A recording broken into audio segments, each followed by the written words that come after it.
You're hanging out in the House of Sunny podcast, where it's always sunny, mostly because of your host, comedian and YouTuber, Sunny Lohman.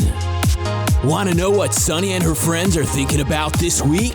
Well, here she is, Sunny Lohman.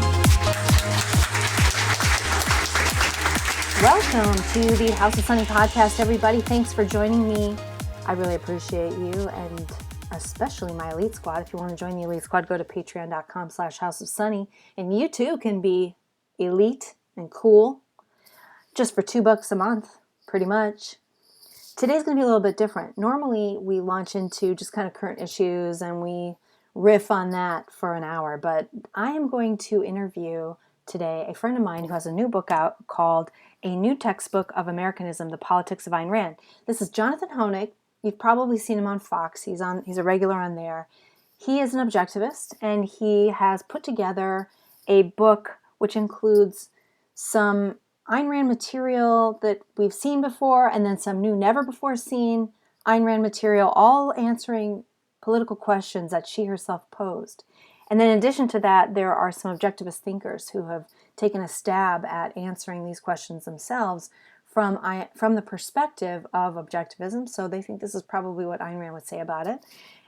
I pre-recorded this interview with Jonathan just a couple of days ago. So without further ado, here's my interview with Jonathan Hoenig on his new book, a new textbook of Americanism, The Politics of Ayn Rand. So Jonathan, tell me about the book. Can you tell my listeners a little bit about it? Sure. Well, Sunny, thank you for having me. The book is... Thank you. Well, We're honored to have you here at the House of Sunny. Oh, it's great to be with you, and it's something that I know we've wanted to talk about for a long time. I know this is of great interest, I think, to your listeners. I think to everyone right now who is searching for answers. It's the question, isn't it? Yeah, I mean, people are searching for answers, specifically in politics. There's a real hunger and interest. We saw that in the turnout in the recent elections in politics. Now, that's a good thing. And, this little book, which is entitled A New Textbook of Americanism, The Politics of Ayn Rand, I think really is the anecdote. It's the short primer that everyone really can benefit from right now. It's been for me a labor of love that started way back, Sunny, when I was in college. But really the book's genesis started 72 years ago, because A New Textbook of Americanism is actually based on Textbook of Americanism, which was a series that was started by Ayn Rand but never finished way back in 1946. So part of what's unusual and exciting about this new book, A New Textbook of Americanism, is that it has Ayn Rand's original work, and it has new unpublished work by Ayn Rand, as well as a bunch of new scholars as well. So it's got the full package to really answer that eternal, very important question now: what is Americanism? So it's interesting that 70-some years ago, these were questions. It's like the same questions. So this book, let me just, correct me if I'm wrong, but she came up with a series of questions that she thought answered, what is Americanism? Is that right? Yes. So it's a real fascinating story for people who are interested in the history of objectivism. There was a group of really the top Hollywood actors and producers of the era called the Motion Picture Association for the Preservation of American Ideals. And they really drafted her. It's not something she sought out, as I understand, but they drafted her to be part of this group and ultimately to write a series, which, as you said, Sunny, to be titled Textbook of Americanism. And she sketched out 40-some-odd questions that were going to be her everyday layman's guide to just, not for scholars, not for, right. Just what is American? Something that was really a short pocket guide understanding of what this country was all about, in a series of questions that she would answer. She only answered 11 of them before the project was basically abandoned. The group ultimately was way too soft for her.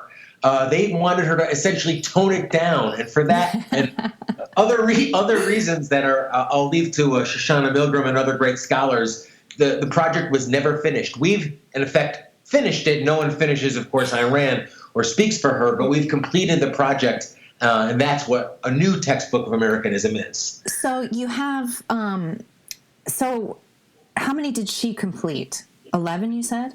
Exactly. She completed 11. And then you actually have brought in some new information from other writings that no one has seen before that actually answered some of the other questions. Is that correct?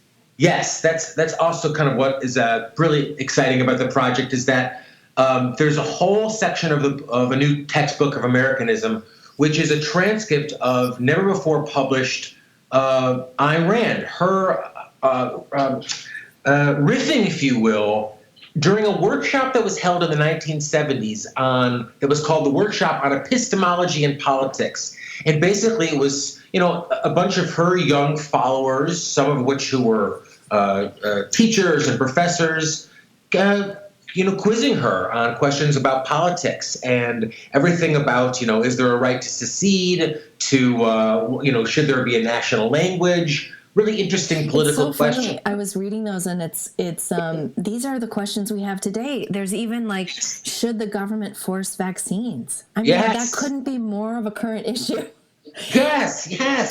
I mean, it's amazing, Sonny. And those of us who are fans of Ayn Rand and know her, we always, shake our head with excitement to say, boy, she was so prophetic. She's so, she saw this coming. And you're absolutely right. The questions that she was posing, what is America all about, and what are the questions that are going to be asked about America 40 some odd years ago and 70 years ago, we're still grappling with today. And she really only still has the answers. Are there a few of these questions that are your favorite? Because we don't read all 40 plus of them, but are there a few that stand out that you really like? The way the book starts to me is the most powerful, and I'll tell you my quick origin story. I picked up, like a lot of people, Ayn Rand in college. I was studying philosophy, but it was totally unintelligible to me. Hobbes and Leviathan and Plato, and of course, like so many other people, I picked up Ayn Rand and really changed my life for the better ever since. I picked up her original Textbook of Americanism, and it's Sonny, where it starts, I think, is so brilliant. I mean, some of us, and I know I enjoy your political discussions on your program all the time, and we, some of us delve into politics about something like on an issue, what about gun rights, or what about abortion, or what about taxes, or anything else. And, Ayn Rand starts with this. She says, what is the basic issue in the world today? Right. It's so right. It's just so cutting. So forget everything else. What is the basic issue? And she says the basic issue in the world today is between two principles, individualism and collectivism. And her whole treatise, if you will, kind of follows through from that. And, I think we're still grappling with that now. And there's so little individualism these days, Sonny. Individualism is really untalked about on the political scene. It's not really represented by anyone in politics, anyone anywhere. So it's that to me is the most exciting part of the book, and where probably anyone thinking about individualism should start. Mm-hmm. And how did you get started with this project specifically? I read her original work, and it is her, after finishing her 11th answer that she finished in I believe it was 46, late 46, she finishes it with "to be continued, ... And it intrigued me, and her piece really excited me as a young person studying it. You read this as a young person. You read those first 11 answers. Yes, in college. In college, I found her, her old pamphlet, devoured a lot of her old writing, and was always intrigued. To be continued, ... And of course, it never was. It hadn't been. And as the years went by, Textbook of Americanism always stuck with me as being so powerful. And I mean, Sonny, I know you do, I really love this country. I never speak in terms of blessings. That's not something I don't think about blessed, but I feel so blessed to be an American, to have grown up in this country and to have its ideals and have adopted it. So I've always been just such an America lover. And Rand is the American philosopher, Sonny. I always. She's so interesting because she's Russian. And I mean, one of your essays in here is written by Bradley Thompson, and he gets into even culturally kind of what is an American. And I always felt like Ayn Rand really understood that. Yes. And, you know, the older you get and the more people you meet and the more countries you visit, you realize there really is a distinct quality. And that doesn't mean that, you know, a Russian can't understand that. But I think that is actually not that, you know, psychologically, to come over here and get it and see it and be able to comment on it and write about it and write characters like Hank Rearden and, you know, that are just absolutely American in every way. Yeah, no, it's true. I mean, she came, you know, I mean, immigration is obviously a hot topic now, and the book doesn't get into it too explicitly, but, you know, Rand's story herself, you know, she came really not knowing the language, certainly no money or fortune in her pocket to invest, and Rand is the American philosopher. No, there's no voice that speaks for Americanism like Ayn Rand throughout her whole career. And really in this book explicitly, you know, she, as you said, she gets this country. She gets it. Not just the principles on which it was founded and so on, but, you know, she gets it down deep, the sense of life, as she called it.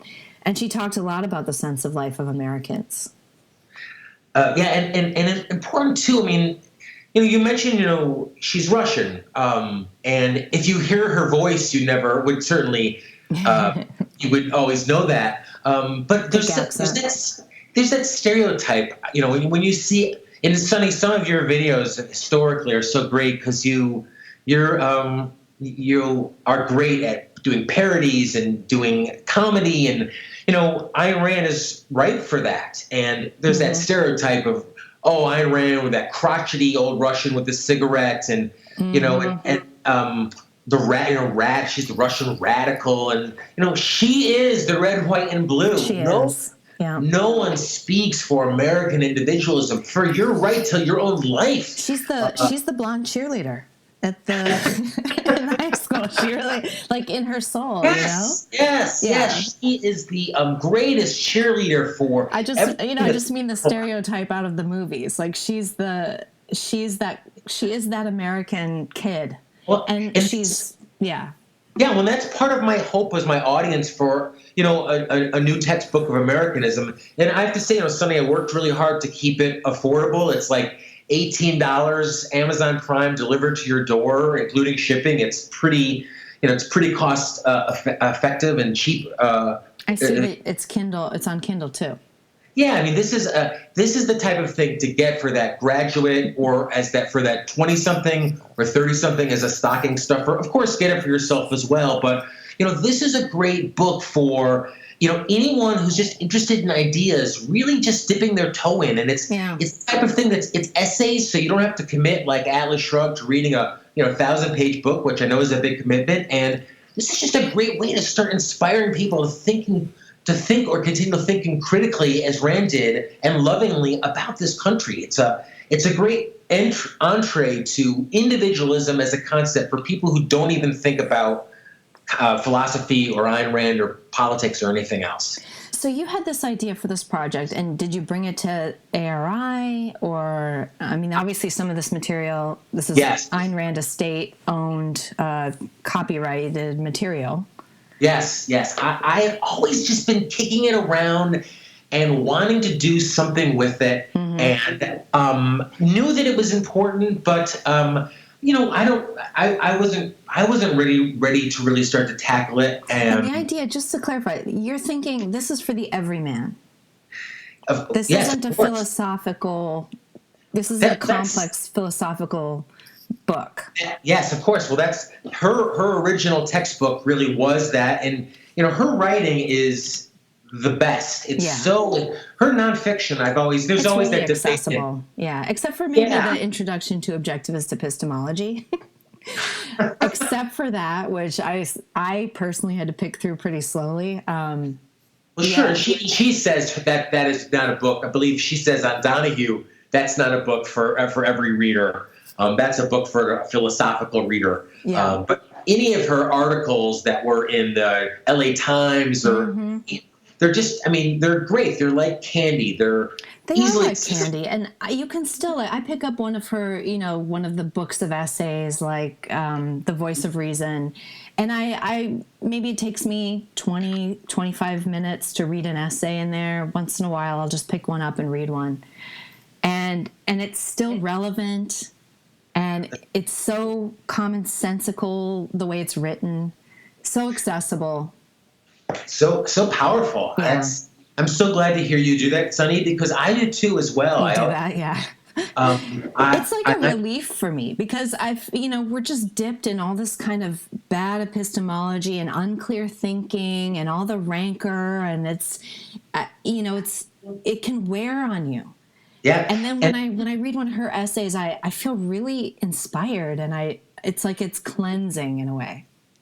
Well, and quickly, just to button up a point, we made, part of what people associate not only Ayn Rand as the Russian smoking, radical, but the conservative, the Republican, the Paul Ryan, Rand Paul, Ayn Rand,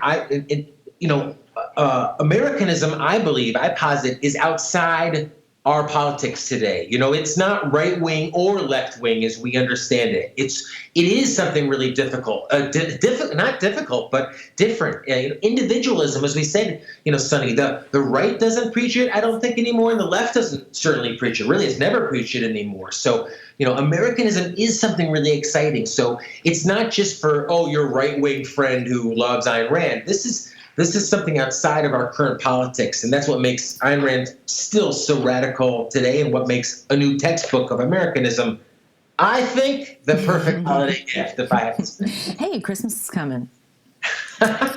Yes, absolutely. Celebrate Christmas. Is a great gift. As I said, it's at textbookofamericanism.com. A really and just you had said a project that.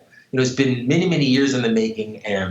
So you brought this idea to them, and they're like, yeah, that sounds great. I mean, you obviously, how did the selection process go? So just for, not everybody maybe knows how this is broken up. It's broken up into a few parts. The first part is Ayn Rand's answers to those 11 questions that she actually did answer.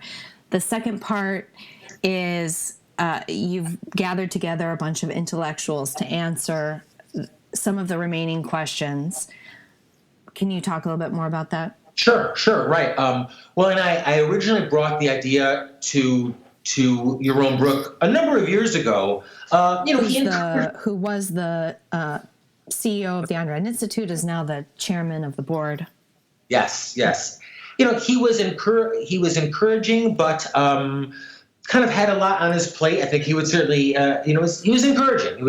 I really had a lot of work to do to really kind of. So I started working, to really even understand exactly what it was going to be.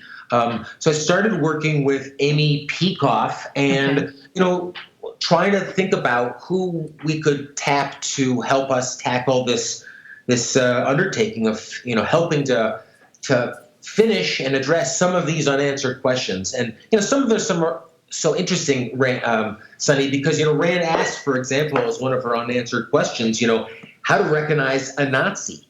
It's an interesting question. It was so like... How does that... I saw that and I'm like, was that really a question back in the 40s, just how to recognize one? I mean, didn't they wear an armband? And didn't they say, I'm a Nazi? I mean, that was like a real thing back then. Yeah, absolutely. How to recognize... And how to recognize him or, her ideologically. So we started soliciting scholars to help us complete it. And of course, Sonny, we didn't want anyone at all associated with politics, ironically, for a book on politics. This is not something. I mean, you have to, you can't take you have to have, it's hard because you can't take a side. I mean, you don't want to take a side because you want it to be for everybody. Sure, right. Well, and certainly not a political side in terms of current politics. So, we didn't want, anyone, the people who scholars we got to help us complete the work were all people who worked with the estate and worked with the Ayn Rand Institute, understood, I think, Ayn Rand's ideas best. No one speaks for Rand at all. These are people who really studied her work for many, many years, and each picked the questions to answer that they either gravitated to or were most interested in, or to help us ultimately complete the unanswered questions that she wasn't able to finish in her original textbook series. Did you edit all of the answers? Of her answers? No, the new answers. Did I edit all of the new answers? Yes, I edited all of the new answers. Then I worked with each of the scholars, absolutely, to edit them, to work, yes. So that was my job in helping to kind of, and I think at the end of the day, I like Ayn Rand's the best, including my own. I think that's hers. right. You're in there too. You're one of the writers. I got a really easy one. Well, maybe not so. What was your question? I'll get the actual. I have it in front of me too. I can page it. Yeah, no, I have. I put you on the spot. No, she asked, "Would it pay us to divide great fortunes?" Oh, right. Would it? And the other one I answered is, "What is the difference between cooperation and compulsion?" But would it pay us to divide great fortunes? Is a question about the estate tax, and to me, it's always seemed cut and dry. But even people on the so-called it's still a right question today. Like, well, you hear all the time, if we took, all the billionaires' money, we could feed everybody. It's like for a day. Sure. And then tomorrow we'd all be starving. Well, I don't know. Right? We know that's Sonny, but I don't want to say. I don't know if it's Tucker Carlson specifically, but let's just say many people who follow Tucker Carlson would say, "Look, the Walton family has worth billions. Why should people at Walmart work for a minimum wage?" Or the same with McDonald's. So that's he has that funny opinion about Amazon where they don't make enough or something. And I mean, the thing about Tucker, Jeff Bezos is so rich. Why? Shouldn't we clamp down on Jeff Bezos and Amazon? I mean, yeah, he's got that weird opinion that even my conservative father saw that on TV and thought that was weird for him.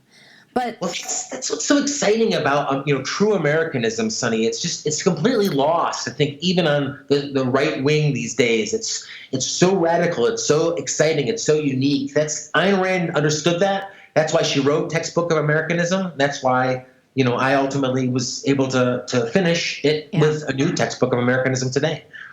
Great. Working with the Institute, we worked with scholars to finish it, in effect, finish the unanswered questions. And probably the most exciting part of it is, as we said, the unanswered, not the unanswered, but the unpublished Rand from the workshops in the 70s, which are also in the book here for the first time. That's exciting. I have read about half of that new material. It's great. Well, it uses this, as you said. I mean, it's essays. These are really easily accessible, short reads for any. Yeah, that's right. Like I just picked it up and I just would read like they're little blurbs because each question then gets answered by sometimes only a few paragraphs, and sometimes it's a few pages. And it's I would never say to Greg Salieri, "Hey man, shorten it down." Well, because his work is great, but boy, Ayn Rand had such an efficacy of words. But the whole book itself is under 200 pages. As you said, Sonny, it's available on Kindle and on audio. Mark DeCuna, shout out to the Bahamas, wherever Mark is, said to me, and Sonny, you know him. Yeah, You've I know met Mark. Yep, sure. Great, obviously great guy. And, the ongoing joke with this book is that this has been the most collectivist project or communal project in the best sense. It's really so many. So you mean not all collectivism is bad? Well, this has been cooperation in the best sense. It's so many terrific objectivists from all over the world have helped me with this. Just truly helped me, if nothing else, come up with great ideas, like Mark, who encouraged me to do an audio. So I recorded. You did the audio. Yeah, absolutely. I mean, you did it. I did it. Great. I did it. Yeah. So you will hear my voice on the audio. It's I think it's, I don't know, maybe it's $15, but it's 8 or 9 hours. It's the entire book. How long did it take you? This is professional curiosity. How long did it take you to record that size of a book? Sure. I mean, it's a small, as I said, this is a small book. It's only 190 something pages and short essays, but it took me quite a while, Sonny. I worked with a professional studio and editor to cut out all the ums, uhs, and to really make it professional. But it took quite a while, but I'm really happy with how it turned out. How many hours is the Audible? The Audible, I believe, is just over 8 hours. Okay. Great. Yeah. I think this would be a great thing to listen to because it's one of those things you can listen to in your car for 10, 15 minutes and then you can go where you arrive where you've gotten to, you get out of your car and you get back in, you're hearing the next question. You know what I'm saying? I was so eager for you to read it, Sonny, because, of all the rancor in politics these days, not just, left and right, but even within objectivism, I thought, it was such time back for those basic first principles. There's so much. It's, what's frustrating though to me, maybe you can help me with this, is that there really is and people maybe don't know this so much because I try really hard not to talk about inside baseball too much on my podcast because a lot of my listeners are not objectivists, but there's a lot of disagreement within objectivism about politics, as there is in the country, in the wider country, in the last couple of years. And, I think we all have the same premises. So that is more difficult to understand how we've gotten to that place. And obviously it's just application of politics is really difficult. The context is huge and people can get to different conclusions from the same set of facts. So, I don't know. I'm hoping to host some debates coming up because I would really like to have objectivists from both sides of these issues because I do think, given that we all accept and seem to understand our opinions based on deeper principles, we're not very shallow thinkers, that getting together and discussing things we disagree about could be really interesting for people. And I mean people who aren't objectivists because, whatever you think about immigration, for example, if you're listening to two objectivists who disagree about it, I think that you'd learn a lot. For sure. That's kind of something I've been thinking about. I wanted to do that at the Objectivist Summer Conference this last year. It's like run a couple debates while I was there, but I ended up not going because of my health. But I think that would be much needed. And like you said, I mean, this book, Rand is out there with a lot of not just the principles, but the application of principles so that you can learn how to apply and the method of applying principles to reality. No, absolutely. And this really, I want a new textbook of Americanism to be her statement, just as, a voice of reason and, God, I have them all here in front of me. I'm thinking of the collection of essays on Peter Schwartz's collection of essays on the environment. Kind of, Return of the Primitive, of course, is such a wonderful statement on the environment, environmentalism. A new textbook of Americanism is, I would like to think her statement on America, on this country, which so many of us are passionate about. Everyone would tell you, Sonny, that they know what America is about. Linda Sassour would tell you, oh, no, this is what America. The Young Turks would tell you, no, we know in America. And, I remember Obama saying a lot, that's not who we are. Yes. It's like, exactly. Excuse me. Everyone says, oh, I know what America is all about. That's what makes it such a fascinating topic. Everyone thinks obviously some people are wrong. Right? I'm sorry, Linda Sarsour is wrong. No, right.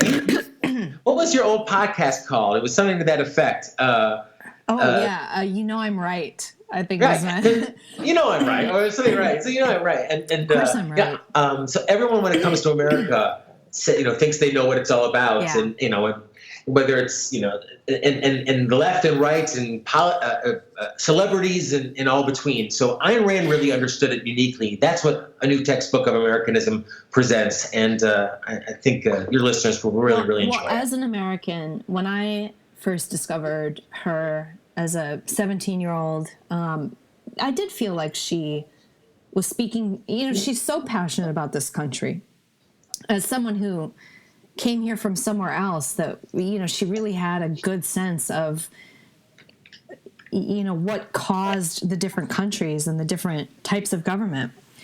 And she loved what this country stood for and was sad to see it slipping away. And I think we're getting, it's just worse and worse and worse as the decades go by.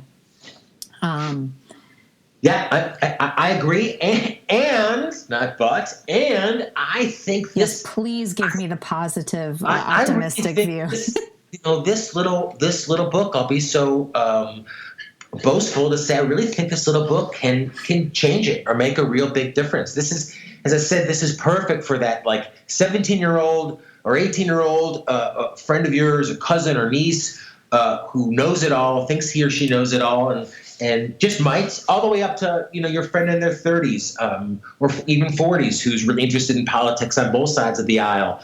So a new textbook of Americanism is really the way to kind of reach that young audience, and for less than $20, start to make a living.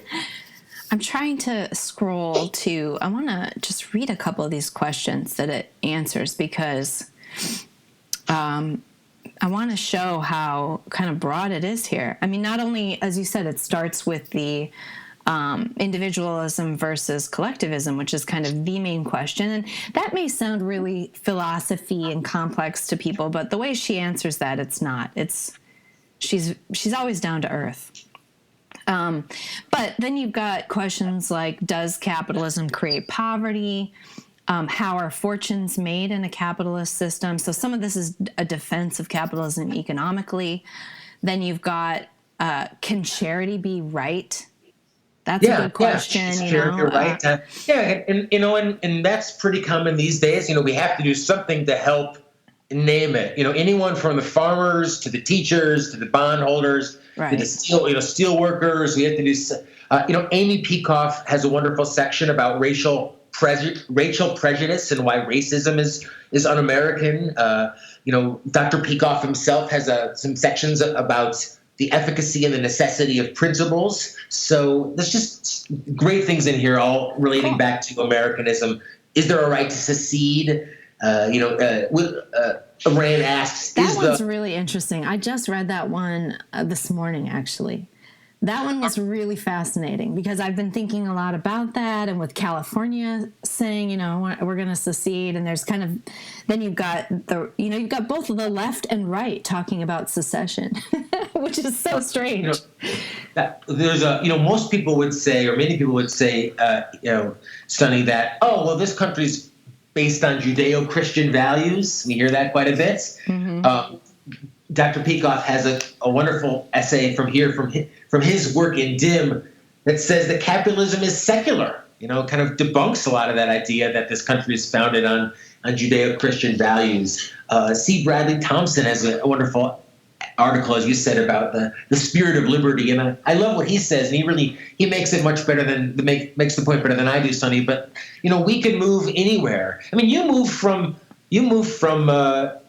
Minneapolis to, I don't know if that's public knowledge, but I know you moved out west. It's totally public. I'm in Sonoma, yeah. Yeah, and you become a Californian, and guys from China move there. They become American. People move to this country from all over the world. They become American. But we could move to France. We would never be French. We'd always be, they're American. They're living here in France now, or they're living here in anywhere. That's something so unique about America. It's not about color of your skin or. It's really a set of ideals that are truly powerful. And kind of an attitude. I have I've had au pairs now from France and from Colombia, and there's definitely a cultural attitude. And I'm not, it's obviously a small sample size, but I've talked to them about their experience here, what's different back home. And one of the main things, this is cultural, not political, but one of the main things is and you've heard this before, it's that can-do-it attitude. Yeah. And that just doesn't exist really anywhere else. Americans see a problem, and the one thing I've noticed in traveling to France is that we used to joke about it, that their number one phrase is, it's not possible. It's not possible. It's not possible. Can I get a thing with my? Can I get a scone with my latte? It's not possible. Whereas an American will go, oh, let me check, let me see. Like, I'm gonna go. Like, somehow we'll make this happen. Yeah.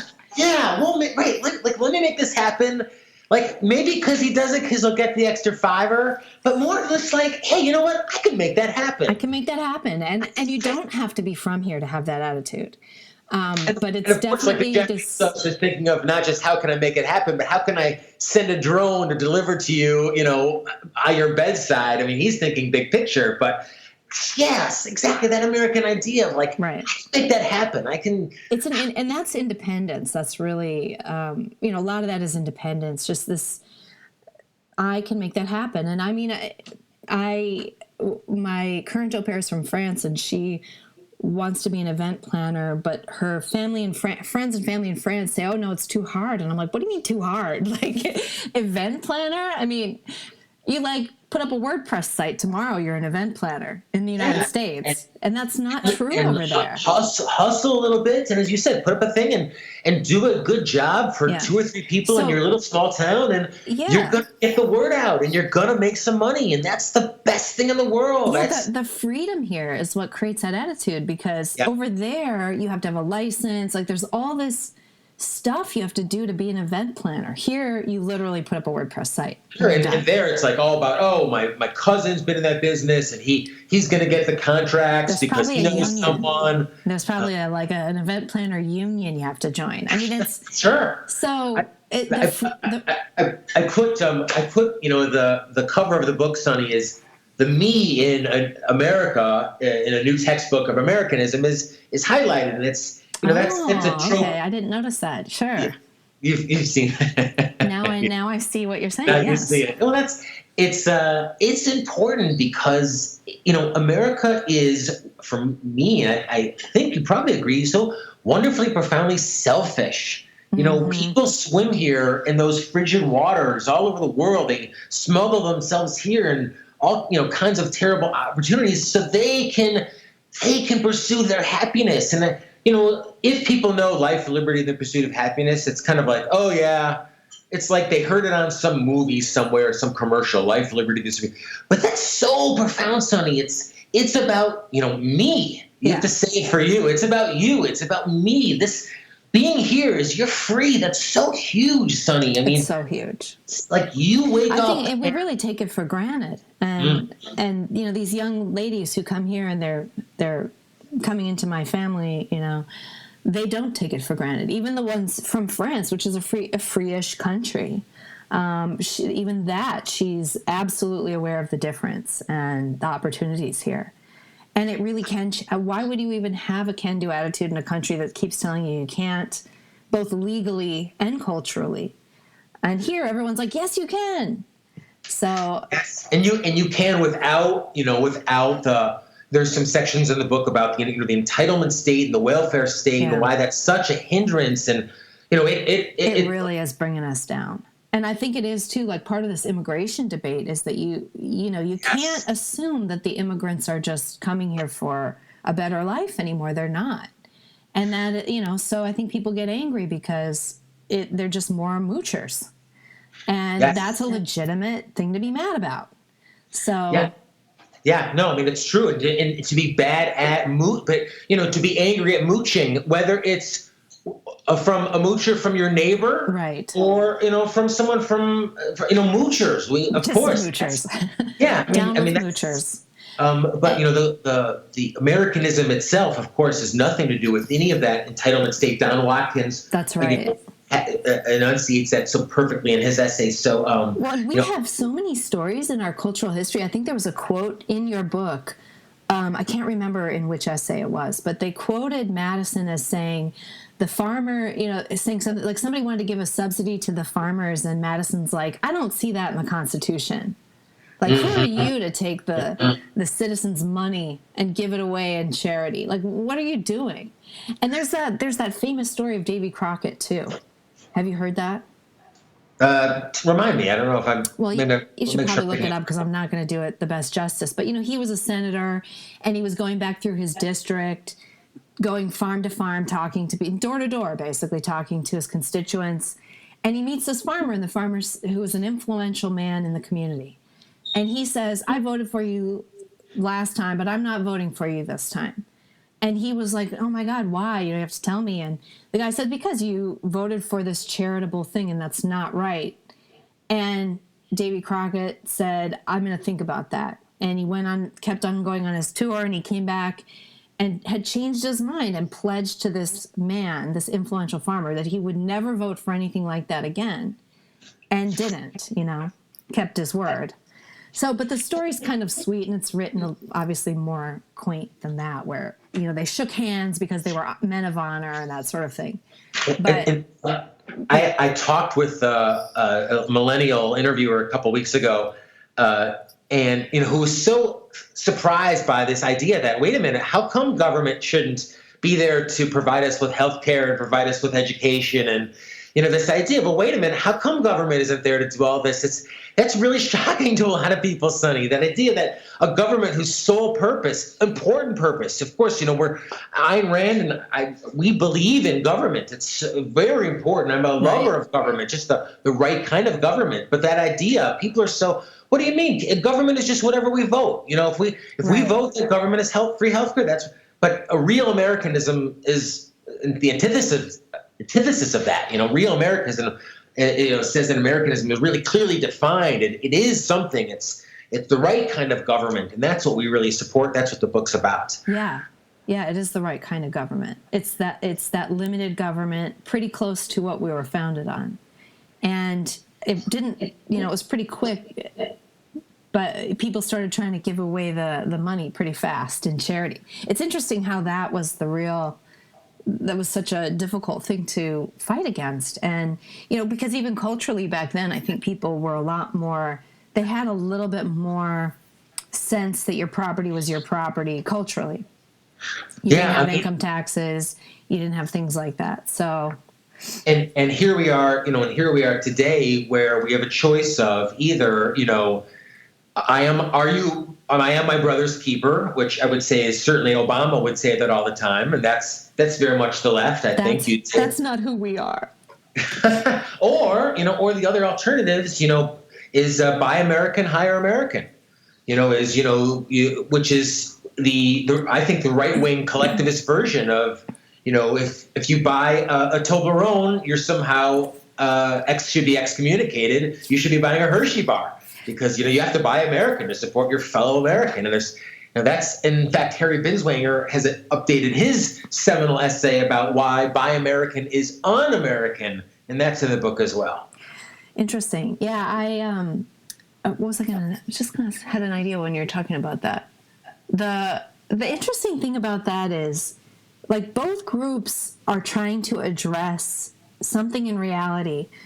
People who everybody. I want to just make this clear. I think that it's not that objectivists aren't compassionate, or that we don't see that, yes, somebody's, or I shouldn't even say objectivists, but people who believe in laissez-faire capitalism. We actually think that the best way to deal with those things, there are free market solutions to that. So look at the whole Kickstarter, GoFundMe that we all participate in. All the charity people still give to, even though half their income's going to the government in taxes, and they still engage in that kind of charity. And lovingly and volunteer, as you said, charity is, when the government does it, there's somewhere in Rand, I always forget, she has a wonderful line about, like, altruism is like a Christmas gift that no one really wants to give or get. Maybe one of your listeners can post it or where that is. In fact, it's, but when you engage in any type of charity, Sonny, you do it very, you get something out of it, of course. Right. And even if it's, something as like a Kickstarter or a GoFundMe, and a charity for someone who, really needs it by your own determination and really deserves it by your own determination. And I've just determined I can afford it because I'm not in need, or what, the government doesn't know what my needs are. So yes, absolutely. If you're for, before the so-called social safety net, it's not that Americans weren't charitable; they were tremendously charitable, right. People weren't dying in the streets because we didn't have fell income through the tax. cracks. Yeah, absolutely. Yeah, I think that, so I guess what I'm trying to say is, I mean, I don't want people to die and starve and go without medical care, or I'm sick. I know how scary that would be to not have a good doctor or access to medicines that he wanted to prescribe to me. So I want to be there for people who are in that situation, but I want that choice. I want to decide, and it's just wrong to force it on people. If you really, if Americans really cared about the poor, they would vote for laissez-faire capitalism. That's right. That was my other point. It's like, if you think that, it's true that we have this segment of society that has had stagnant wages and is, all the factories closing, and there's suicides and opioid addiction. Like, there's something going on. And I think it's right that the conservatives are pointing at that and saying this is like a problem in our society. But to me, the answer is there are free market solutions to this. Our economy is shackled. Yeah, I mean, I look every day, and it's something as benign, seemingly benign now, as Uber. You always, he's driving Uber now. I mean, the weatherman here in Chicago, very well-known weatherman, I think pretty well-to-do, retired in Tampa and drives Uber. Something we always talk about, Sonny, in objectivism is the value of self-esteem, the importance of self-esteem. And, somebody who, as you said, lost their job in the factory or for whatever, the ability, thanks to free market capitalism, for them to drive Uber for a couple of hours on their own terms, forget even making a couple of bucks, which is always good and important, but having that self-esteem to start to reinvent themselves as something else besides a steel worker. And you know what? Years ago, it was a Pullman porter or an elevator operator or a widget maker, so whatever you made back in the day that we don't make anymore, thankfully. So yeah, we as you said, I mean, the free economy, in a free economy, there's more jobs than there are people to fill them. Right. So we don't need, government retraining operations or, handouts to farmers. It seems to me, if we loosened up licensing and OSHA and union stuff and all the crap that has actually hurt factories in this country, that we might have a little bit better situation. There are other things that are helping to cause the misery of a certain group of people. As we said, I mean, in the Harry makes the point. Harry Binswanger, who's in the book, who's just a favorite of mine. I think he's one of my favorite writers. And he makes the point, not in the book, but in America today, you can get a job as a fake doctor. Well, as a real doctor. Well, you get a doctor you have a child, Sonny. You have an American Girl. You go to the American Girl store and you can take it to a fake doctor to get fixed. And someone has the job of you're the doctor at the American Girl store. I mean, what a world. Yeah. I sometimes feel like the old Yakov Smirnoff who says, what a country. You can get a job in this country. We're so wealthy as a fake doctor to fix kids' dolls. Yeah. And, there's a lot of opportunity out there. And maybe that's not the job that the guy who worked in the steel job is going to get, but he's going to get some other job because we're so wealthy in a free economy. And that's what government's role is, to keep us free. Right. It's doing, less and less an admirable job of accomplishing that, unfortunately. Yeah. Meanwhile, it's inflating our currency, which also I think has a huge impact on people and like poor people and what they can buy at the grocery store and that sort of thing.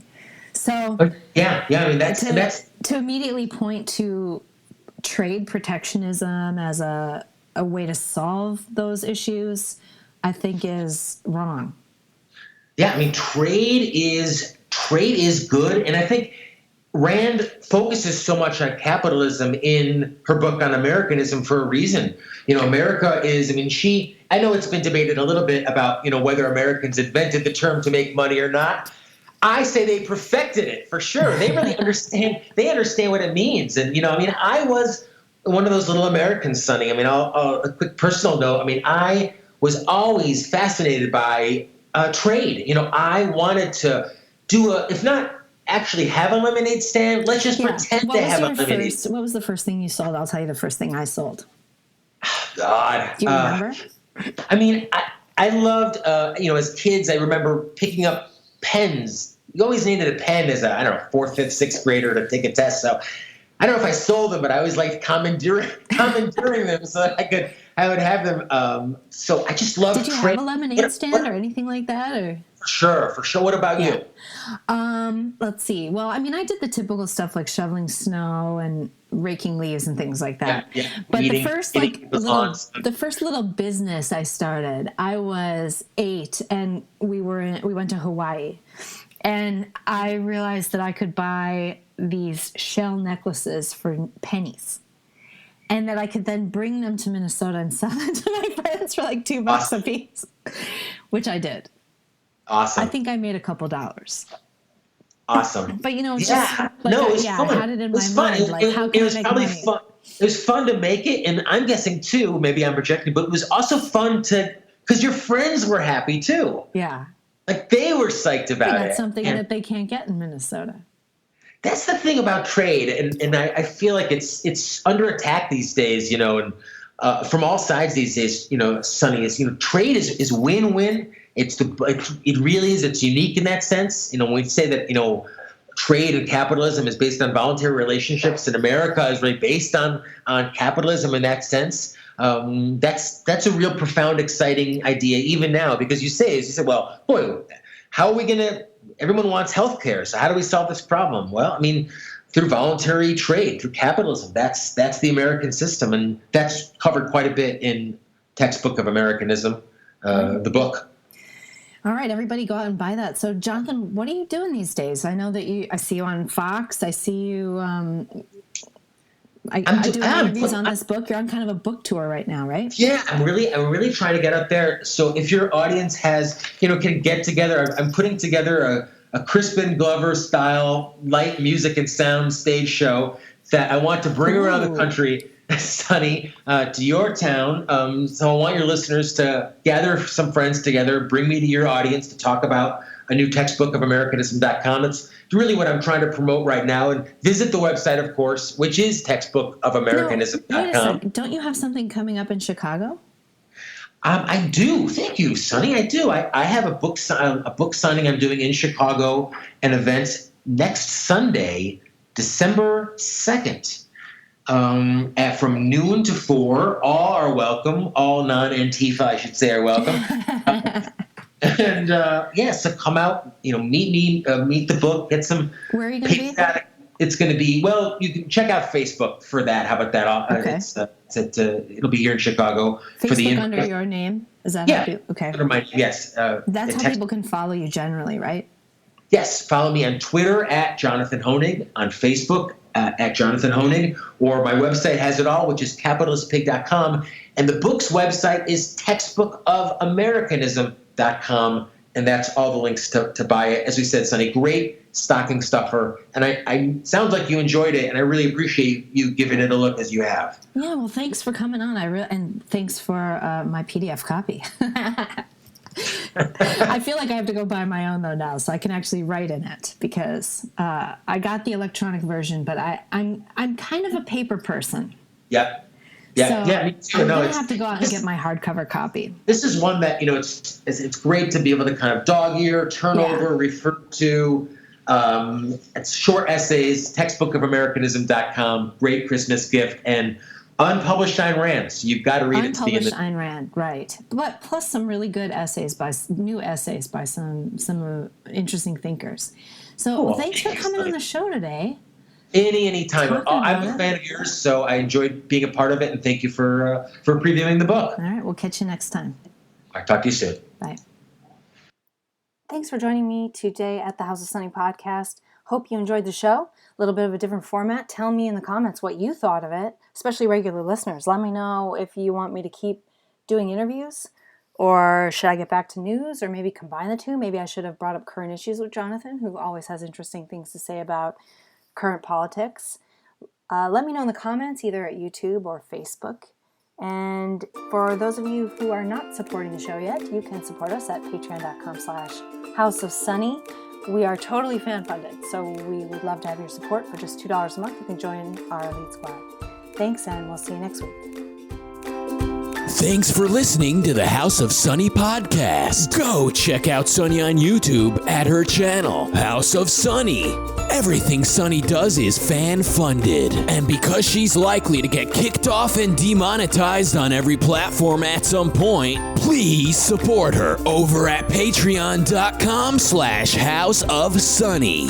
Become one of Sunny's elite squad and have access to behind-the-scenes footage, t-shirts, special events, and more.